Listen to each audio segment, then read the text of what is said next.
नमस्कार। कभी सोचा है कि जब कोई कंपनी प्रॉफिट कमाती है तो उस मुनाफे का एक हिस्सा असल में किसी के पास तक पहुंचता कैसे है? आज हम डिविडेंड के इसी पूरे सफर को ट्रैक करेंगे, बोर्डरूम में लिए गए एक फैसले से लेकर सीधे बैंक अकाउंट में आने तक। तो देखिए, हमारा ये सफ़र 5 पड़ावों से गुजरेगा। सबसे पहले हम समझेंगे कि भाई ये डिविडेंड होता क्या है। फिर हम कंपनी के बोर्डरूम में झांकेंगे कि वो ये फैसला लेते कैसे हैं। इसके बाद देखेंगे कि कौन से नियम कानून इसे कंट्रोल करते हैं, एक इन्वेस्टर के तौर पर क्या स्ट्रैटेजी हो सकती है, और हाँ, आखिर में इस कमाई पर लगने वाले टैक्स की कहानी क्या है। चलिए, तो फिर शुरू करते हैं। और शुरुआत करते हैं एक बहुत ही आम धारणा को तोड़कर कि स्टॉक मार्केट से पैसा कमाने का मतलब सिर्फ और सिर्फ शेयर की कीमत का बढ़ना है। नहीं, कहानी में एक और बहुत अहम किरदार है। अब ये एक बहुत ही बेसिक सवाल लगता है ना? लेकिन इसका जवाब हमें इन्वेस्टमेंट से होने वाली कमाई की पूरी तस्वीर दिखाता है। और ये तस्वीर शेयर की कीमत के रोज के उतार चढ़ाव से कहीं ज्यादा गहरी है। देखिए, किसी भी स्टॉक से रिटर्न पाने के दो मेन रास्ते हैं। पहला, जिसे हम सब जानते हैं, वो है प्राइस एप्रिसिएशन, मतलब आपके खरीदे हुए शेयर की कीमत बढ़ गई। और दूसरा है मुनाफे का बंटवारा, जहां कंपनी अपने प्रॉफिट का एक हिस्सा सीधे अपने शेयर होल्डर्स में बांट देती है। और बस यही दूसरा तरीका डिविडेंड कहलाता है।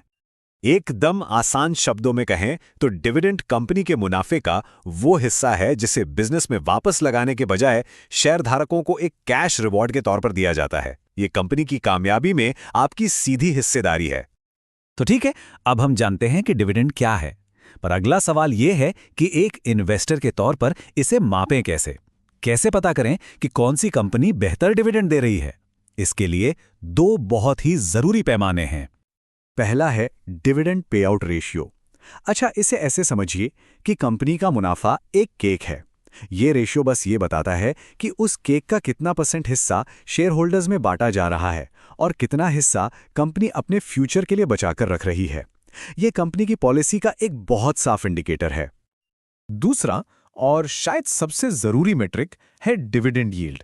ये आपके इन्वेस्टमेंट पर मिलने वाले सालाना रिटर्न को परसेंटेज में दिखाता है। ये बिल्कुल वैसा ही है जैसे एक एफडी पर ब्याज दर होती है। ये निवेशकों के लिए बहुत जरूरी है क्योंकि इसी से वो अलग अलग स्टॉक्स के डिविडेंड रिटर्न की सीधी सीधी तुलना कर पाते हैं। चलिए अब जरा बोर्डरूम के दरवाजे के पीछे झांकते हैं और ये समझने की कोशिश करते हैं कि कोई कंपनी डिविडेंड देने या न देने, और अगर देने तो कितना देने का फैसला आखिर करती कैसे है। एक बात याद रखिए, डिविडेंड देना सिर्फ पैसे का लेन देन नहीं है, ये एक तरह का स्ट्रैटेजिक ऐलान है। ज्यादा डिविडेंड अक्सर एक स्टेबल और मैच्योर कंपनी का सिग्नल होता है, लेकिन ये भी बता सकता है कि कंपनी के पास ग्रोथ के लिए नए प्रोजेक्ट्स नहीं हैं। वहीं जीरो डिविडेंड का मतलब हो सकता है कि कंपनी अपने सारे मुनाफे को वापस बिजनेस में लगाकर तेजी से बढ़ना चाहती है। रिसर्च भी इसी पैटर्न को कंफर्म करती है। ज्यादा डिविडेंड देने वाली कंपनियां आमतौर पर बड़ी, प्रॉफिटेबल और कैश से भरपूर होती हैं। दूसरी तरफ जो कंपनियां कम या बिल्कुल डिविडेंड नहीं देती, वे अक्सर ग्रोथ फेज में होती हैं, जहां उन्हें हर रुपए को वापस बिजनेस में लगाना होता है या फिर उन पर कर्ज का बोझ ज्यादा हो सकता है। इसका मतलब एकदम साफ है। इन फैक्टर्स को समझना इन्वेस्टर्स के लिए एक बहुत पावरफुल टूल है। अगर कोई ये समझ पाए कि एक कंपनी डिविडेंड क्यों दे रही है या क्यों नहीं, तो वो उसके फ्यूचर के बारे में बेहतर अंदाजा लगाकर एक स्मार्ट इन्वेस्टमेंट डिसीजन ले सकता है। लेकिन कंपनियां ये फैसले सिर्फ अपनी मर्जी से नहीं लेती। उनके इन स्ट्रेटेजिक फैसलों पर नियमों और कानूनों का एक ढांचा भी होता है। आइए देखते हैं कि ये कैसे काम करता है। इसको समझने के लिए एक रियल वर्ल्ड एग्जाम्पल देखते हैं। ये Indian renewable energy development agency limited यानी IREDA के डिविडेंड डिस्ट्रीब्यूशन पॉलिसी का एक हिस्सा है। ये दिखाता है कि कैसे कंपनियां बाकायदा अपनी डिविडेंड पॉलिसीज बनाती हैं, जिसमें उन्हें बाहरी गाइडलाइंस को भी फॉलो करना पड़ता है। और ये एक बहुत ही स्पेसिफिक नियम है। सरकारी गाइडलाइंस के मुताबिक IREDA जैसी सरकारी कंपनियों के लिए एक मिनिमम डिविडेंड देना जरूरी है। मतलब ये साफ है कि कुछ मामलों में, खासकर सरकारी कंपनियों के लिए, डिविडेंड देना कोई ऑप्शन नहीं बल्कि एक जिम्मेदारी है। तो अब तक हमने कंपनी और नियमों की नज़र से इसे देखा। चलिए अब अपना फोकस इन्वेस्टर की तरफ करते हैं और देखते हैं कि ये सारी जानकारी एक सॉलिड इन्वेस्टमेंट स्ट्रैटेजी बनाने में कैसे काम आ सकती है। डिविडेंड इन्वेस्टर्स के लिए मोटे तौर पर दो रास्ते होते हैं। पहला है डिविडेंड ग्रोथ इन्वेस्टिंग, जहां फोकस उन मजबूत कंपनियों पर होता है जो हर साल अपना डिविडेंड बढ़ाती रहती हैं, भले ही आज उनकी यील्ड थोड़ी कम हो।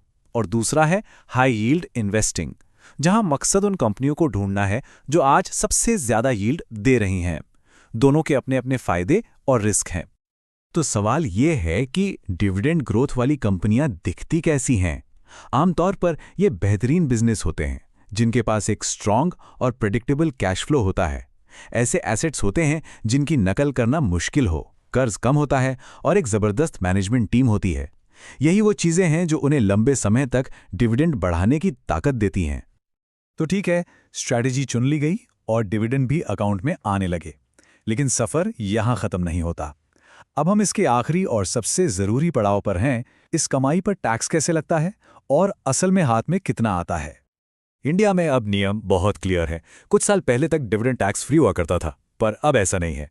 सीधी सी बात है, डिविडेंड से होने वाली कमाई को आपकी टोटल इनकम, जैसे आपकी सैलरी, में जोड़ा जाता है और फिर आप जिस भी इनकम टैक्स स्लैब में आते हैं उसी के हिसाब से इस पर टैक्स लगता है। ये पूरा प्रोसेस कुछ ऐसे काम करता है। कंपनी डिविडेंड का पेमेंट करती है। अगर अमाउंट एक लिमिट से ज्यादा है तो वो टीडीएस यानी सोर्स पर ही टैक्स काट लेती है। बची हुई रकम आपके अकाउंट में आती है और फिर आप अपना आईटीआर फाइल करते वक्त इसे इनकम फ्रॉम अदर सोर्सेज में दिखाकर अपने टैक्स स्लैब के हिसाब से टैक्स चुकाते हैं। और ये रहा वो जरूरी नंबर जो याद रखना है। अगर एक फाइनेंशियल ईयर में किसी एक कंपनी से 10,000 रुपए से ज्यादा का डिविडेंड मिलता है तो कंपनी आपको पेमेंट करने से पहले ही 10% टीडीएस काट लेगी। तो आज हमने क्या क्या सीखा? पहली बात, डिविडेंड सिर्फ पैसा नहीं, कंपनी के प्रॉफिट में आपकी हिस्सेदारी है। दूसरी, ये कंपनी की हेल्थ और फ्यूचर प्लान्स का एक सिग्नल है। तीसरी, कुछ कंपनियों के लिए ये एक मजबूरी भी है। चौथी, इसे अपनी स्ट्रैटेजी का आधार बनाया जा सकता है, चाहे ग्रोथ चुने या यील्ड। और सबसे जरूरी बात, इस इनकम पर टैक्स लगता है। तो इस पूरी जानकारी के बाद ये आखिरी सवाल सोचने के लिए है, किसी की इन्वेस्टमेंट फिलॉसफी क्या है?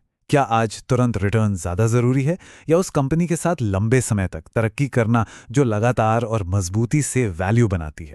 इस पर सोचिएगा जरूर। अपनी नॉलेज को इसी तरह बढ़ाते रहने के लिए हमारे YouTube चैनल को जरूर सब्सक्राइब करें। और अगर आप ये कंटेंट Facebook पर देख रहे हैं तो हमारे पेज को फॉलो करें, वीडियो को लाइक और शेयर करें।